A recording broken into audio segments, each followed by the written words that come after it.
Kuo ypatingos Bonifacijaus?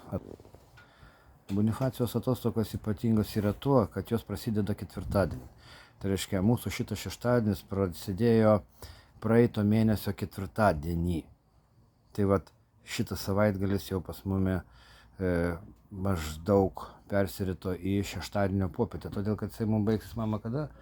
Rugpjūčio kažkur tai gale. Tai vat man šitie savaitgaliai, kurie prasideda ketvirtadieniais, va tai va patinka.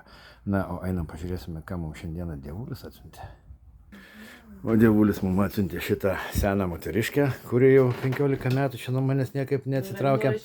Jo, einam pažiūrėsime į... Einam, tu man ten turėsi padėti.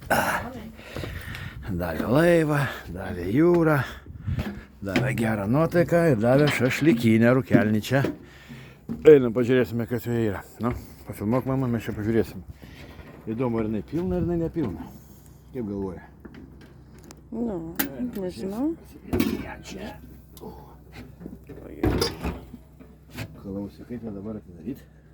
Kol tu atidarysi, aš geriau gamtą gražią parodysiu.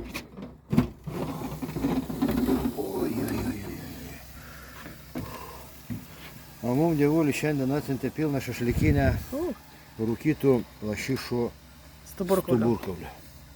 Ai.